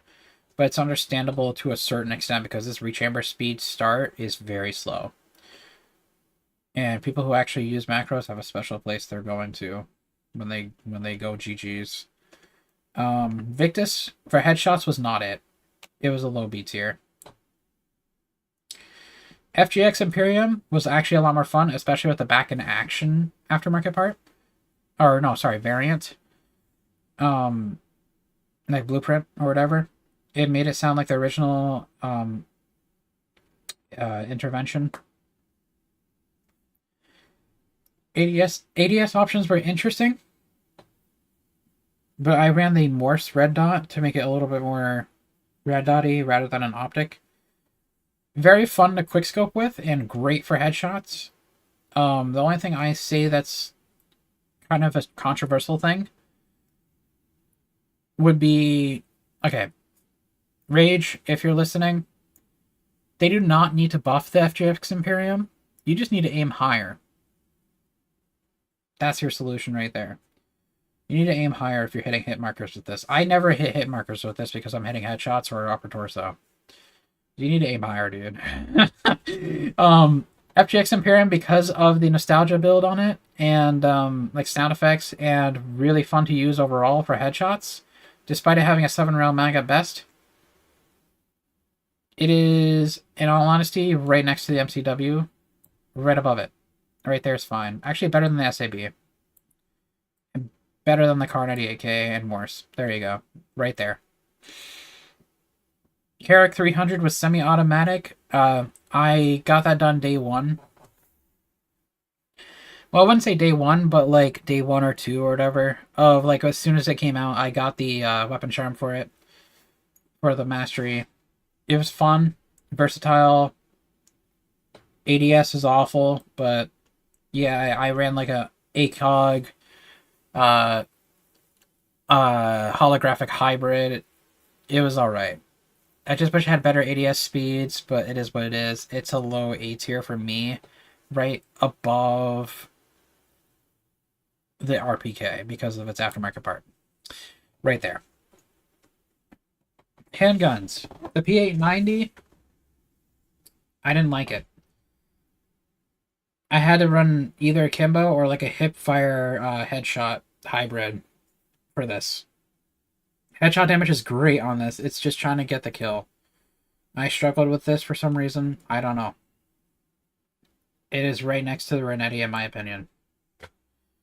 50GS was another S tier right off the bat because it's a one-shot headshot pistol. So a nice little secondary to go for headshots with. Lots of options on there for changing the looks of the weapon, making it feel different, whatever. Just the 50GS on its own felt amazing, and it is honestly an S tier right next to the Bass B and the KVD Enforcer. Nice little pocket pistol for headshots. X12 was way worse than the P890 in my opinion. I think it was like a 2-shot headshot, but like unforgiving if you hit a body shot. It was like 75 headshot damage. I once again went with like a hybrid of like hipfire headshot hybrid for it, and it going akimbo with this makes it even worse. Just do the headshot hybrid as a semi, like it's single, only one hand shot. Only one gun, not akimbo, and you will kind of succeed with that in shipment. It was kind of a stretch and a struggle. It was not as fun. So, in my opinion, for the X12, it is a low C tier. Like right there. Basilisk is another S tier right off the bat because it's another revolver, one-shot headshot, very fun. Another pocket pistol that can one-shot headshot. You can also put snake shot on it. I just ran some like maybe a little bit better bullet velocity or ADS speeds, but not too short like snub nose or anything. Sometimes I'd run a stock on this. Either that or was the tier that had the stock. I don't remember. Once again, a really fun revolver. Just wish it was 6 rounds instead of 5. There is the aftermarket part that gave it an 8-round mag and made it shoot faster. But I didn't like that because it became a 2-shot headshot. So once again, the Basilisk on its own is another S tier. Also, where did I fucking put the revolver? Oh, it's right there. Tier. Okay. Yeah, it's right up there with the KVD Enforcer. If anything, yeah. Enforcer is better, but the Basilisk is right there. Nice. Actually, if anything, I probably prefer the GS over it, but I'd rather not. I like it there. X13 Auto was hit or miss. They also had an option to add a shell over it and make it more of a submachine gun, allowing for other attachments like an underbarrel and stock. In my opinion, it was not as great for headshots, especially in akimbo where it turns like 12 HP. It's so stupid. It's very weak, very underwhelming, a lot of recoil and a lot of magazine options. In my opinion, it was just as bad as the Swarm, but better than the Swarm. So right there. GS Magna was very interesting. I made it a headshot, hipfire hybrid, and ADS as well. You couldn't put lasers on this, but you actually can with an optic. There is an optic that you can put on it. It's like a red dot with a laser sight on it, and you can hipfire with it a little bit better. But it also had a nice iron sight, or clean. Well, yes, that too, but it also had a nice optic as well with that. It was one of those spray and pray weapons for headshots. It wasn't as great. I think it was like a 2 or 3 headshot. And it was okay. I'm going to put it as like a low B tier, in my opinion. It was kind of like... It was better than the core, but not as fun. F-Tac Siege was like a submachine gun in your pocket. You could put a stock on it. You could put an underbarrel. There's a lot of options on there. I kind of went with like a hipfire headshot hybrid and ADS as well. For headshots, it is very high recoil to a certain extent. Spray and pray machine, very low damage. Akimbo was not worth it either. So F-Tac Siege was kind of like another X13 auto, but on steroids. In my opinion, it is a C tier above the X12. Like, right there, in my opinion. 9mm Damon, trying to go for headshots with this was also kind of rough as well. It kind of felt like another X12 with better damage, but it really shined in akimbo with the damage values. It is a sleeper when it comes to hipfire akimbo pistols. It's one of the better hipfire akimbo pistols in the game. And I'm going to be honest, everyone's kind of sleeping on it. I think people should use this more. It is very solid on damage. Like, you're able to, like, 2-tap people with both of them at the same time. It's so good, in my opinion. So, I'm going to put this in A tier, but for headshots, I'm actually going to put it in B tier. I'm going to put it right above the Riveter because of that. And then, of course, you got the launchers. Obviously, the launchers are just not worth it. And that's it. We're finally done with this tier list. This stream has been almost 2 hours of making a fucking tier list because there's so many weapons, so many experiences I've had with them, and just trying to just burn through the list is rough in my opinion. But this is my entire list. So yeah, if you guys want to just skip to the end for this, it's fine. I'm just kind of hovering over so you guys can see exactly what's going on with these weapons. Just gonna go scroll down to B and C and D, and then the F tier. And yeah, that's my opinion for headshots. I'm sure others may have other opinions on this. Totally fine. But this is just my experience with headshots in Modern Warfare 3 with all of the weapons from Modern Warfare 2 and Modern Warfare 3 through getting the Grand Masteries done entirely on Modern Warfare 2 and 3. So thank you guys so much for watching this stream before, during, or after the stream. Follow if you haven't yet already on Twitch. Sometimes I go live, sometimes I don't. Subscribe to me if you haven't already on YouTube. Leave a like, show us to your friends. And have a great day, and I'll see you guys next time.